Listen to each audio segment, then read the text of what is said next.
guys, before we start, we were just talking about elections coming up. I wanted to tell you guys about my grandpa, one of those lifelong Republicans. Doesn't have to research all the candidates or the issues. He just votes Republican. And then 2020 came along, and we found out he voted for Joe Biden. That's what we said. What in the world is going on here? Emergency family meeting. We need to discuss this. And we honestly didn't have to discuss for very long before we all agreed this never would have happened if Grandpa was still alive.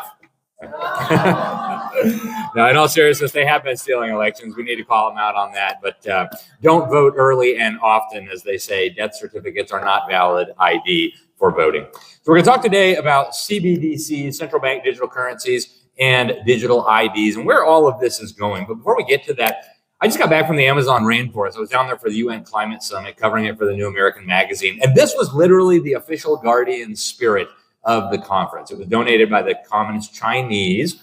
And I thought, they couldn't have done this more perfectly if they had tried, right?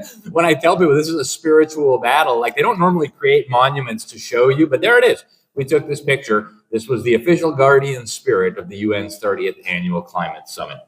So Proverbs chapter 27 gives us some really important wisdom. It tells us that the prudent see danger and take refuge or take cover, but the simple keep going and they pay the penalty.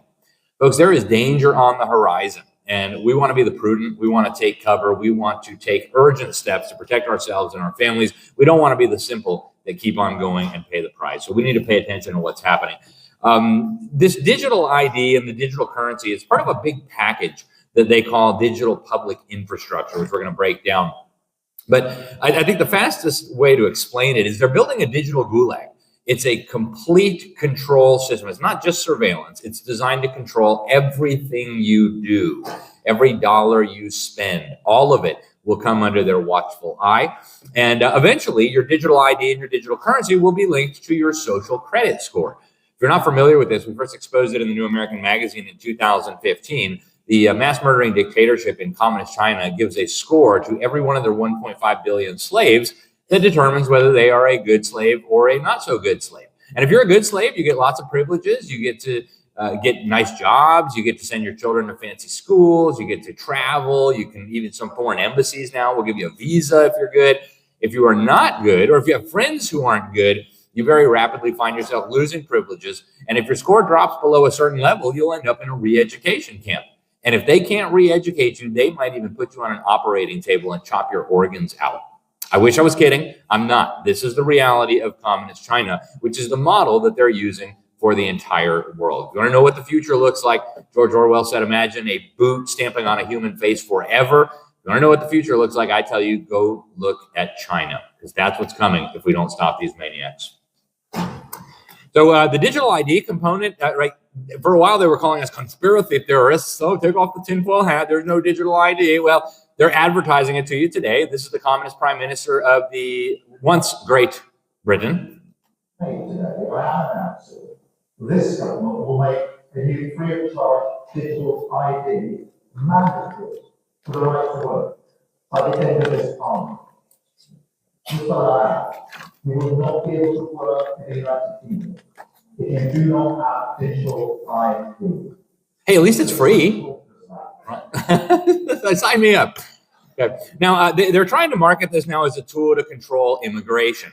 Well, as the great lawmaker and philosopher from 200 years ago in France pointed out, Frederick Bastiat, the tyrants are always coming up with the poison and the antidote in the same laboratory. That's what they've done here. They opened up our borders, same for the UK, and they say, oh, whoops, your country's flooded with illegal immigrants. Don't worry, we'll give you a digital ID and control every aspect of your life to solve it. Total baloney. Okay, total baloney. And one of the ways you can know this for sure in the United States is the first time they proposed a national digital biometric ID card in the United States. Was introduced in Congress by a bipartisan coalition, Lady Lindsey Graham of South Carolina and Chucky Schumer of New York. The very same bill that would have created this national digital ID also legalized 12 million illegal immigrants. It's not about controlling illegal immigration. It's about controlling you. Okay. Now, they've been working on it for a while. Back in 2012, I found a program called ID 2020. And if you read their website, they actually told you what they're doing. We're going to create a global model for the design, funding, and implementation of digital ID solutions and technologies. They said these IDs would follow you and track you from birth to death. They would include all of your information, including your vaccine data and your health information, and it would be a global model. You're probably not surprised to know that the partners pushing it, there's their website, partners pushing it. You've got Bill Gates of hell. How does this guy pop up everywhere? Climate expert, COVID expert, vaccine expert, digital ID expert, and then, of course, the Rockefellers and the rest of the clown card. Now, they've already started this process in America. You might have heard of the Real ID. If you have a little yellow star on your license, yes, it's actually a yellow star, then you have a real ID. So what happened in the aftermath of 9/11? They said, hey, yeah, it had nothing to do with ID, but we should have a federal ID system. We'll call it Real ID. And so they tried to force the states to create a federalized ID system, all running through Washington, D.C. Now, a lot of states complied right away. Others have refused. But you probably noticed when you go through the airport, you have the big screens with the Secretary of Homeland Security telling you that you better have your real ID if you want to get on this airplane without extra doses of harassment. And they do that, their little latex gloves, all creepy, right? So they've already created the system. Now they're just going to build on it. Okay? In Europe, the Europeans are way further along this path than we are. These are the propaganda things that they're putting out. They now have digital wallets for all citizens. They include your digital ID, your digital money, and much more. They got little nice videos for you. The EU is taking a major leap into the digital age with the rollout of the Unified Digital Identity Wallet by 2026. The system promises to merge IDs, licenses, and official documents into a single free mobile app for citizens across all It's free! Woohoo! From booking flights to registering SIM cards abroad, daily tasks will become faster and more secure. They keep talking about it's free. Like, it's almost like they think you're stupid. Like, who pays the taxes to make this junk? Right? Yeah, the free vaccine, right? Everything's free. Free. Now, open up your wallet, please. Okay. So the World Bank is helping with this. They actually say it's going to improve ID, and they say all governments must ultimately comply with this. The World Economic Forum, as Klaus Schwab used to call it, says this is going to accelerate national economies. Now, you can read the whole article. You'll never find out what accelerate national economies actually means. It's a meaningless word salad that they probably focus tested with a focus group, and they said, oh, that sounds non-threatening. Yeah, let's go with that. Right? Doesn't matter what it means. Now, in the United States, even some of our most conservative states are now moving forward with these digital IDs. Mississippi, Utah are rolling out these digital IDs. More than half of our states now have digital IDs. And if you go to the airport, go through the TSA, you'll see the little sign, oh, you get to go through the fast lane if you got your digital ID. Okay. It's coming. It's coming. Now, the Queen of the Netherlands recently let the cat out of the bag at a meeting of the World Economic Forum. Here she is. Why? Because in order to open an account, you need to have an ID. Right. And I have to say that when I started this job, there were actually very little countries in Africa or Latin America that had one ubiquitous type of ID. And certainly it was digital. And certainly it was biometric. And we really work with all our partners to actually help them to grow this. And the interesting part of it is that, yes, it is very necessary for financial services, but not only. So it's also good for school enrollment, it's also good for health, who actually got a vaccination or not. It's very good to get your subsidies, from the government. So this has not only effect to the financial services, it's a very important issue. Are you paying attention? It's not just for work. It's not just for financial services. It's for everything. Who got their injections? What is your health like? Have you been cooperative? Have you said things on Facebook that we don't like? All of it will be rolled into your digital ID. Okay. Now, Bill Gates of hell, here he is bragging about the broader digital public infrastructure. Digital ID is just one component of this. Think of it like the highway to hell. There's no exits. Once you're on, you're done. So listen to Bill Gates talk about what all of these will be used for. Digital public infrastructure. Basic structure that starts with identity and bank accounts and payments is just foundational. And as part of this visit, I'm now seeing how that foundation is being built out in agriculture with profiles of farmers to understand what they need, give them advice. Built out with health records so that we can help people not only with infectious diseases, but the challenge that's coming in the future with the growth of the non-communicable diseases being a huge thing, and that digital public infrastructure will help us with these climate problems. Oh, it's going to help with climate problems? You mean they're going to track your carbon footprint? It's going to have your vaccine information. It's going to help with future health problems. Nudge, nudge, wink, wink. Yeah. Can you say pandemic? Coming soon to a theater near you. And the United Abominations is actually leading the charge here. You can go to their website and you can read it. They call it the 50 in 5 program, where 50 governments within the next 5 years are each going to develop a critical component of the digital public infrastructure. Some will focus on IDs, some will focus on the currency, some will focus on the international blockchain ledger, some will focus on the tokenization of all assets that Pat Wood was talking about earlier, and eventually they all get merged together into one global digital gulag. If you want to go in more depth on this, I did an hour with Glenn Beck about this. You can find that on YouTube. But they've been very clear that this is coming, and they've been talking about it for a while. You might remember when they announced the Great Reset to us. They had Klaus Schwab and all his buddies, the rest of the clown car. One of the people who helped announce that was Kristalina Georgieva. Her name used to actually be Stalina, but when Stalin got wheeled off stage left, they changed her name to Kristalina. But here she is talking about how COVID was so helpful to advancing this. History would look at this crisis as the great opportunity for reset. The great opportunity, right? Secondly, we know the digital economy is the big winner of this crisis. The digital economy is the big winner of the crisis. So they actually tried to sneak digital dollars into your stimulus payment during COVID. Remember, they shut down the economy. You could go to abortion clinics, liquor stores, pot shops, but you couldn't go to church. How dare you want to go to that? That's obviously not essential. So they tried to pay you your fake stimulus in digital dollars. Democrats snuck it in the bill twice. Republicans took it out, but they never gave up. And it is coming now worldwide, these central bank digital currencies. The Bahamas introduced the first one. It's about 100 miles from where I live. The Jamaicans now have this. Here's the Prime Minister of Jamaica. In the coming weeks and days, I will be making certain announcements regarding the acceleration of Jamaica's intention to become a fully digital society.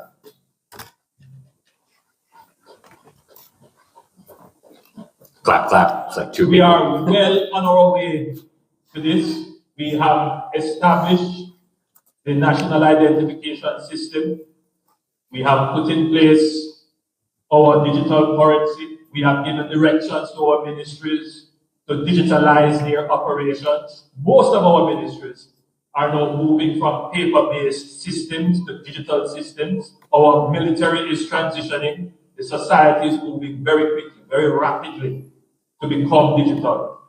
Our banking consumers are seeing it as well, because the banks are moving very rapidly to digital. You have something now called artificial intelligence. Very soon, this position of a human being exchanging cash and so on, that is going to disappear from the banking system very soon. And you are going to have to interface with machines. I don't want it to be a scary thought, but it is a thought that we all have to embrace. What could be scary about no cash and total digital control? I mean, come on. So anyways, this is happening all over the world. In Ukraine, they're rolling out CBDCs. In Russia, they've got the digital ruble. Canada has been working for over 10 years on the mid-chip digital currency. Maybe the time we'll skip some of this. Joe Biden, right when he got into office, signed an executive order saying the administration placed the highest urgency on creating a central bank digital currency. And the EU, obviously, as we just saw, is already working on this. According to the World Economic Forum, 98% of the governments and central banks in the world are rolling out these CBDCs. What do you think are the odds that they all just woke up one day and said, hey, we should digitalize currency? You should just get rid of cash and have digital currency, right? Obviously, Communist China is leading the way in this realm, and the Bank for International Settlements is coordinating it at an international level. So let's let the general manager of the Bank for International Settlements explain the difference here, because they want you to think it's just a slightly more convenient form of money. Here's what they say when they think you're not paying attention. There is a huge difference there. For example, in cash, we don't know, for example, who's using a $100 bill today. We don't know who is using a 1,000 peso bill today.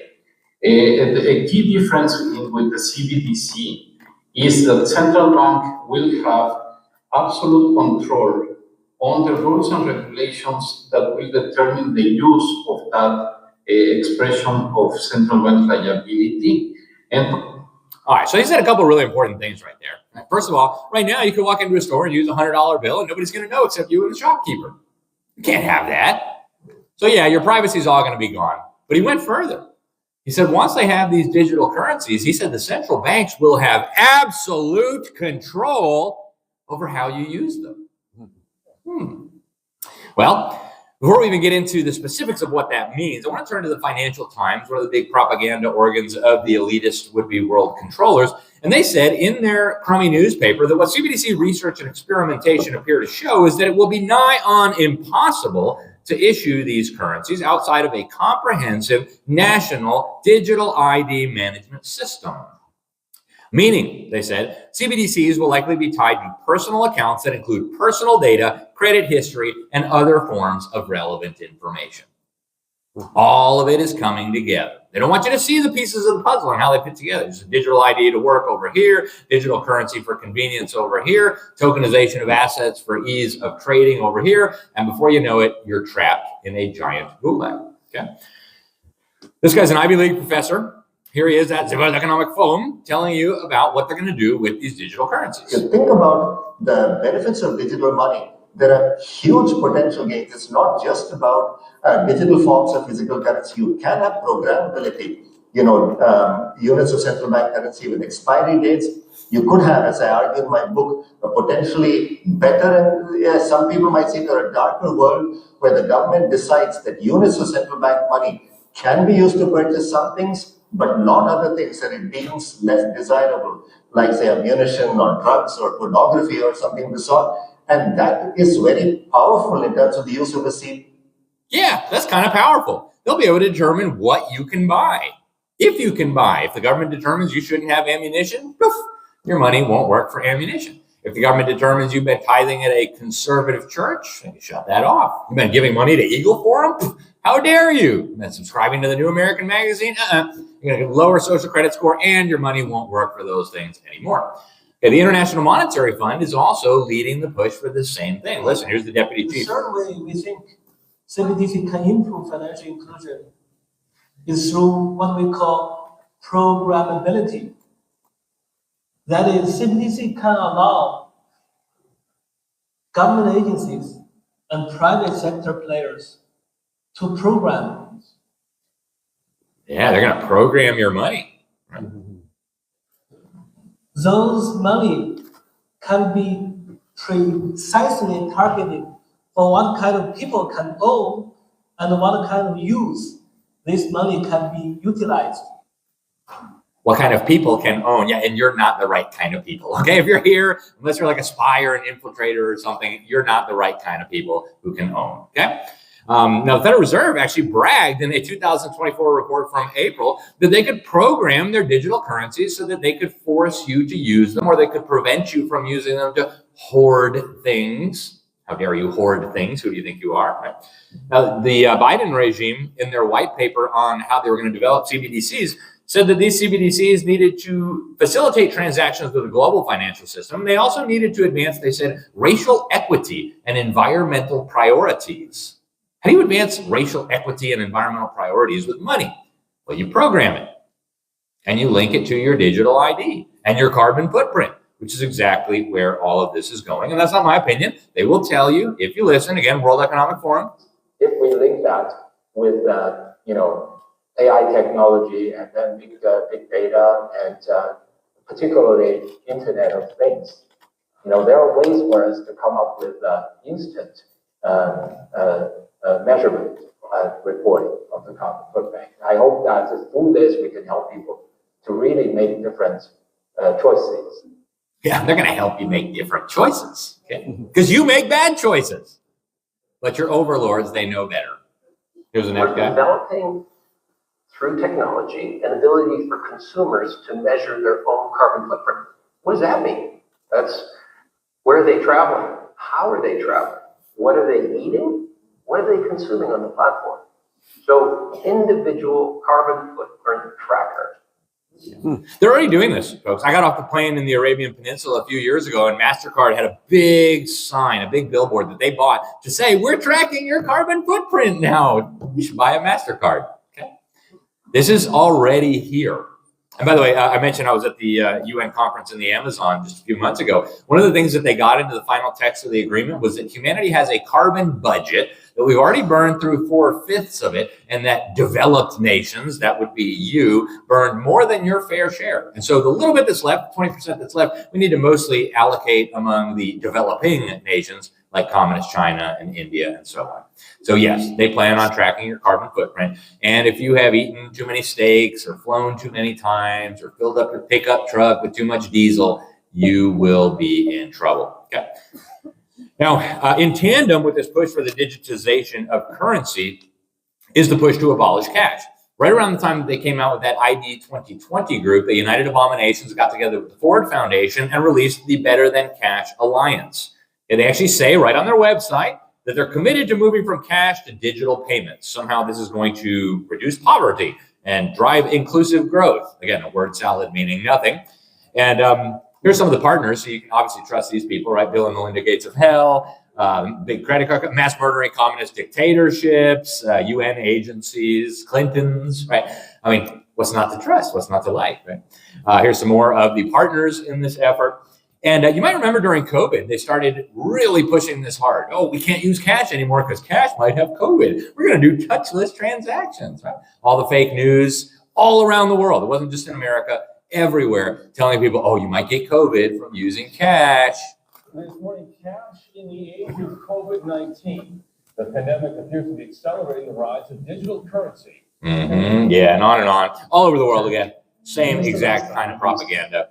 The coronavirus pandemic and lockdown has meant that many people are using card or contactless more than they support. Yeah, here's India, Germany. This broadcast is beyond Lucy, who joins us live from Brussels. Lucy, is Germany going cashless? Yes, sir, that appears to be the case, and certainly that's being mirrored in. Yeah, get rid of your cash. That'll protect you from COVID. Now they don't even bother. They don't even have to pretend. The European Union has recently introduced limits on cash transactions of 7,000 euros. You can no longer buy a proper used car for cash anymore. Some of the member states like Italy and France have actually reduced that limit to 1,000 euros. You can't buy a nice suit in cash anymore. And by the way, as inflation continues to destroy the purchasing power, 1,000 euros might be enough to buy a loaf of bread in the years ahead. So this is where they're all moving. They don't even use COVID as an excuse anymore. It's just what they're doing. Now, look at what they did to us even when we could use cash. You might remember during the pandemic, they actually shut down Joseph Mercola's bank accounts, right? You might remember in the People's Republic of Canada, Stan, if you were supporting the truckers standing up against the COVID tyranny, they locked down your bank account. And they were doing this to us when we could take our cash out and put it under the mattress. What do you think they will do to you when that option is no longer available? Yeah, it's not going to be pretty. Okay.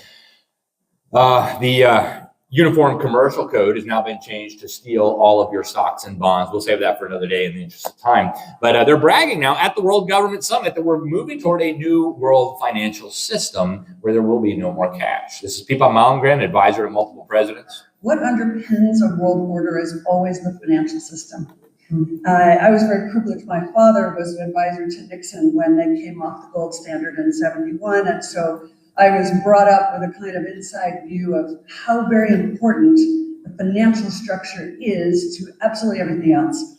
And what we're seeing in the world today, I think, is we're on the brink of a dramatic change where we are about to, and I'll say this boldly, we're about to abandon the traditional system of money and accounting and introduce a new one.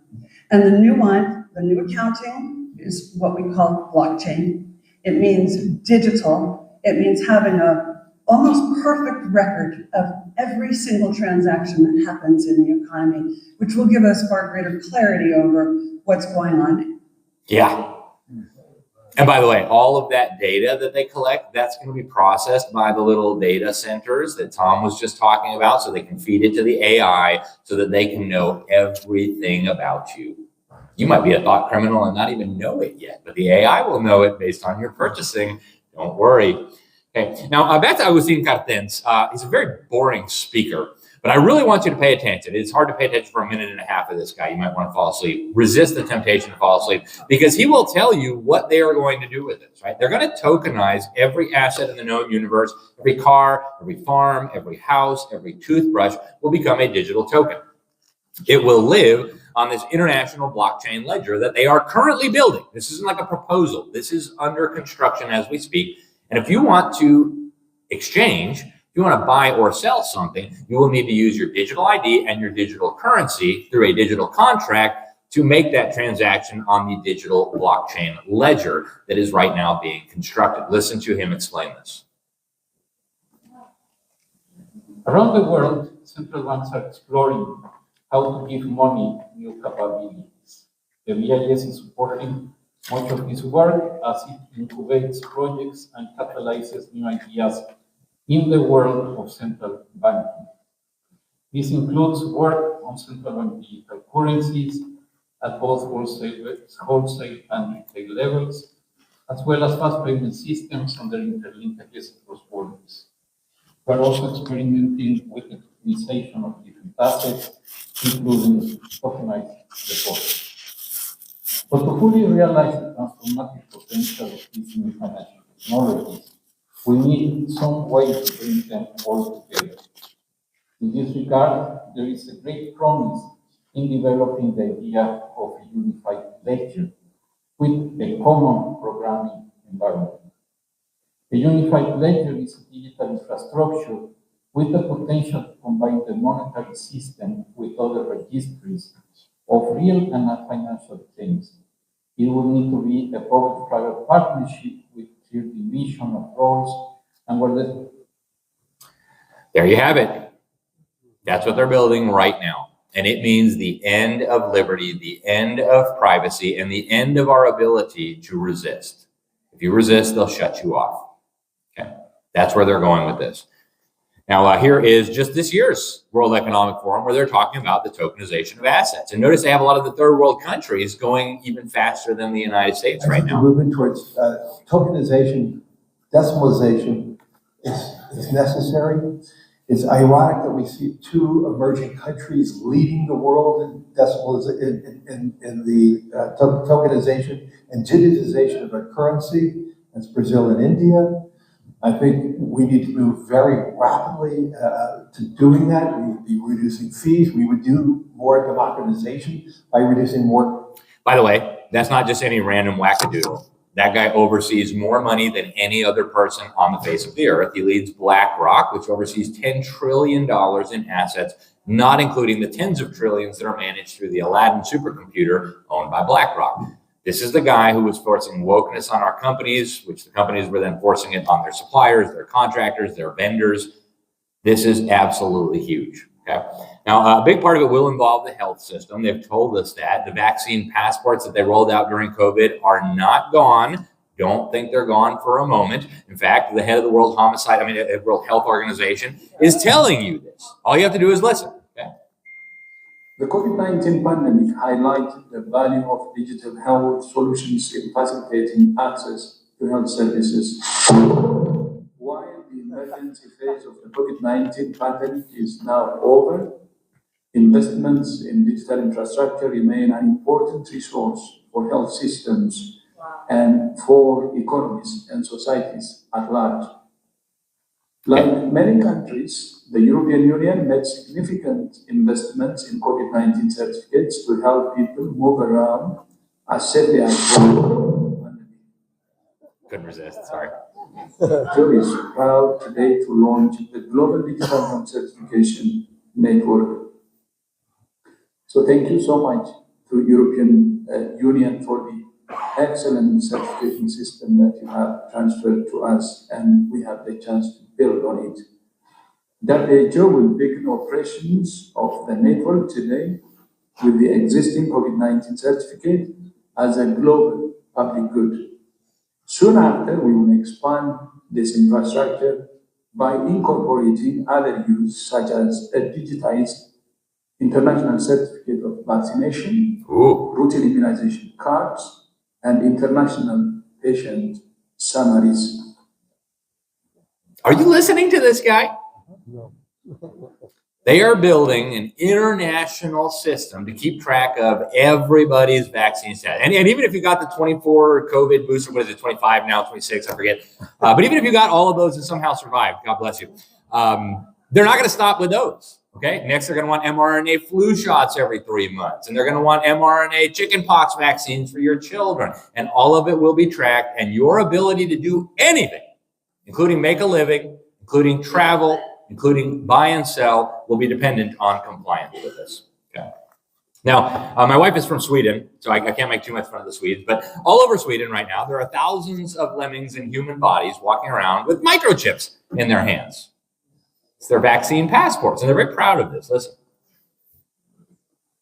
Implants are a very versatile technology that can be used for many different things. And right now, it's very convenient to have a COVID passport always accessible on your implant. Oh, wow, that's super convenient, right? What could go wrong?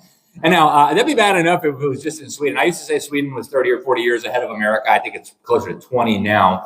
We're right behind them, unfortunately. And they're already starting to market this garbage to mainstream America. Here's the NBC fake news telling you how great it's going to be to have a microchip in your hand.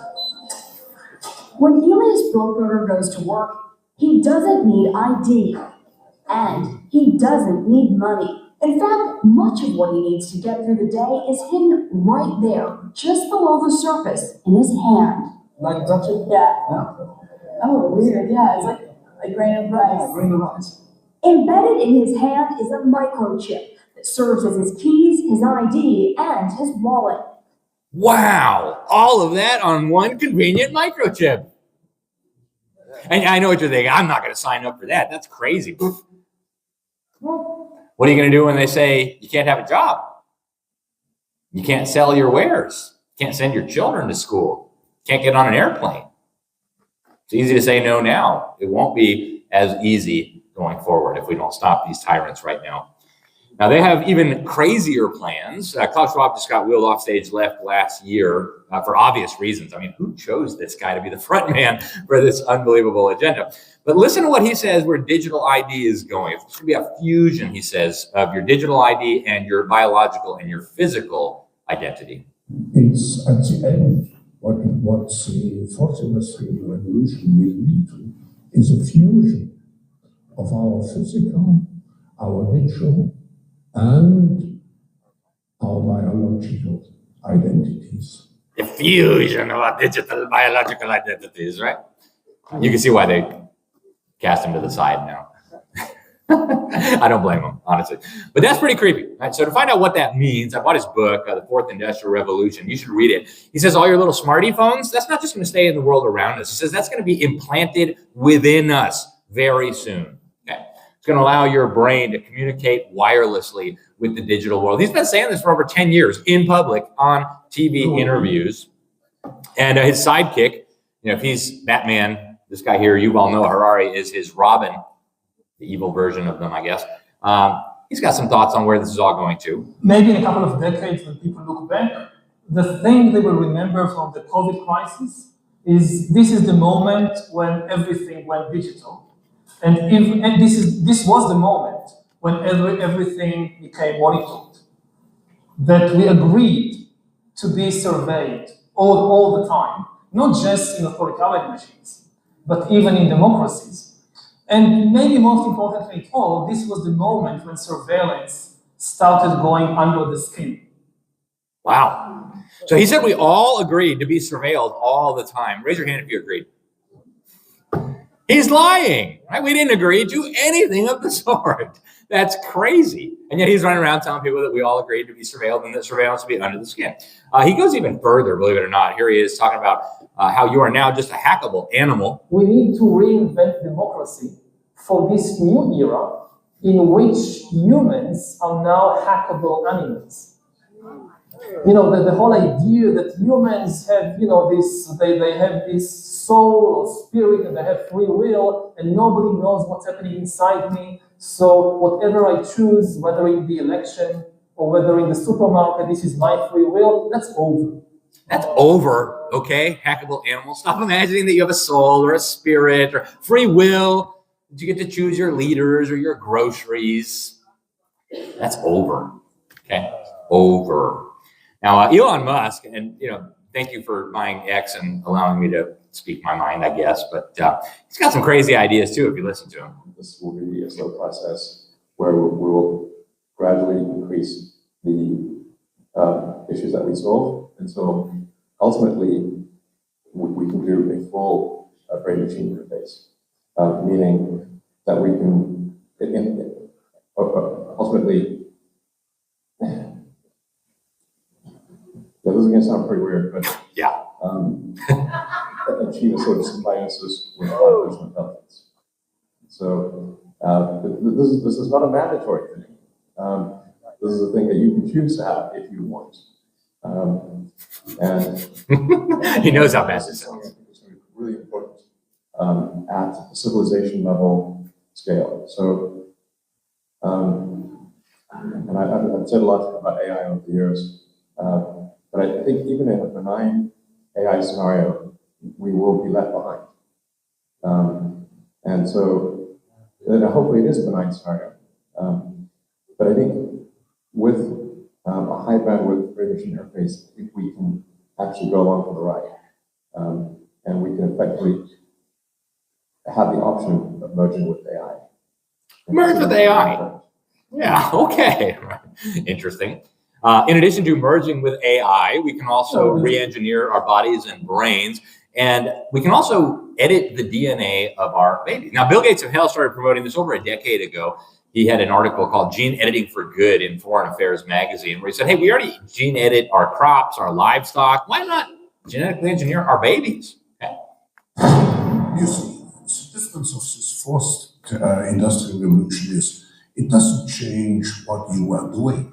It changes you. If you take a genetic editing, just as an example, it's you who are changed. And of course, this has... Yeah, it's you who are changed, okay? So, they're very proud of these technologies. You probably heard of CRISPR to edit the DNA of a living organism. One of the co-inventors said in the book A Crack in Creation, that manipulating the code of life is as easy as editing a text with copy and paste. They said we've now unlocked the secret of creation and we can control evolution itself. Okay? These are delusions of grandeur, but Bill Gates is a big fan. One final way that's new and is promising is called the RNA vaccine. With RNA and DNA, instead of putting that shape in, you put instructions in the code to make that shape. Okay, Mr. Gates. There's also Bill Gates with his buddy Jeffrey Epstein. If you haven't followed this horrific scandal, yes, the rape of children is monstrous, but they were also working on genetically engineering human beings, creating human clones, creating designer babies. We've got smoking gun evidence. And the New York Slimes, as terrible of a fake newspaper as it is, back in 2019, they did this article, Jeffrey Epstein hoped to seed human race with his DNA. And wow, they got one right. Okay, you should read the article. It's crazy. Now, they openly talk about hacking the software of life. And all this is coming down the pike. Some of it's already here.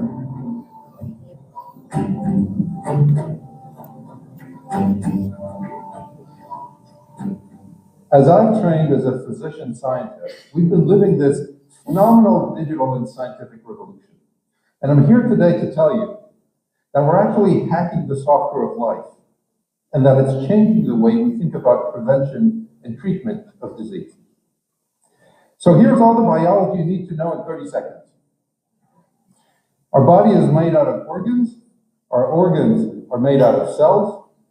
And in every cell, there's this thing called messenger RNA, or mRNA for short, that transmits the critical information from the DNA, our genes, to the protein, which is really the stuff we're all made out of. This is the critical information that determines what a cell will actually do. And so we think of it like an operating system. And it's an operating system, and they can control all life.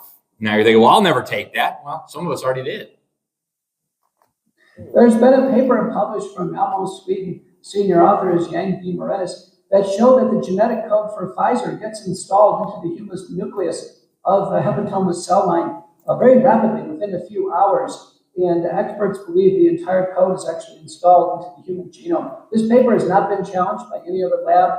We're looking for confirmation, but this is disturbing now. Since the messenger RNA for Pfizer, in a study done by Stanford, by Wilkin and colleagues, is permanently in the lymph nodes, at least as far as they've looked for several months now. So the genetic code, once people take these vaccines, is long-lasting. It may indeed get into the nucleus, change the human genome, and then pass down to daughter cells. That means that this could actually be passed down to the progeny of vaccinated young parents. It couldn't be worse news right now. We are hoping this vaccine would be in and out of the body. It looks like it's long-lasting, causing a tremendous amount of damage. Yeah, personally, I think all these people belong in jail. That's my opinion. But now this guy takes it even further, believe it or not.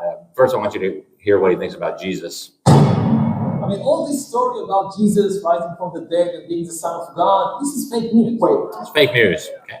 You know what the real news is? Listen up.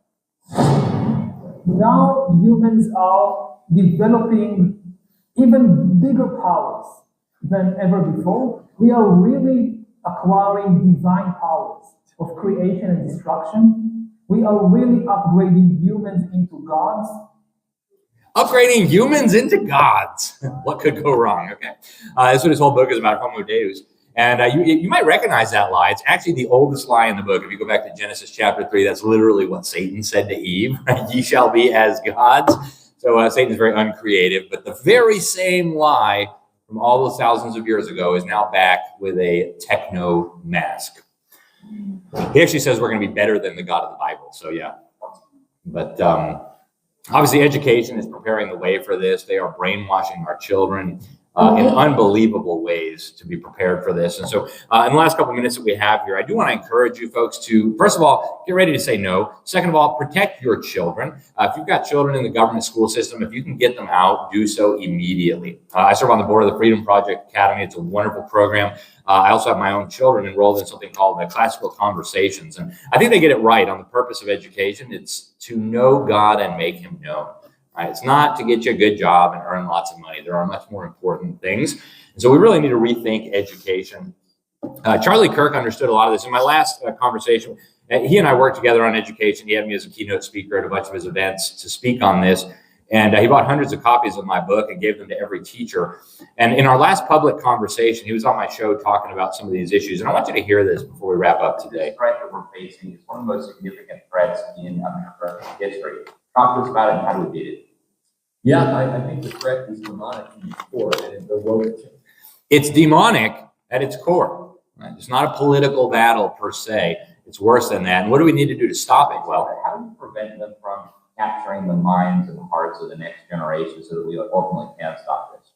Yeah, you do a great job, and I have a lot to learn from you, and our educators love you, and Dr. Herzberg Hutz thinks you do a great job.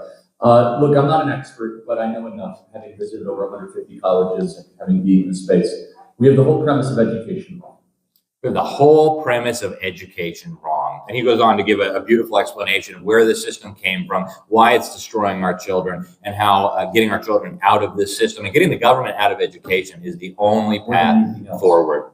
I do want to encourage you to get informed on these issues. I've got some books in the back next to the John Birch Society table. The one, Crimes of the Educators, I wrote before Phyllis Schlafly passed on, and she was kind enough to write us a beautiful endorsement for that. If you want to get our free newsletter, it's at libertysentinel.org/subscribe. I encourage you to sign up for the New American Magazine. If you're not a member of Eagle Forum yet, whip out that little membership form and fill it out right now. If you're not a member of the John Birch Society yet, go to the JBS table and sign up. These two organizations have been the tip of the spear in this movement for decades. In fact, since before I was born.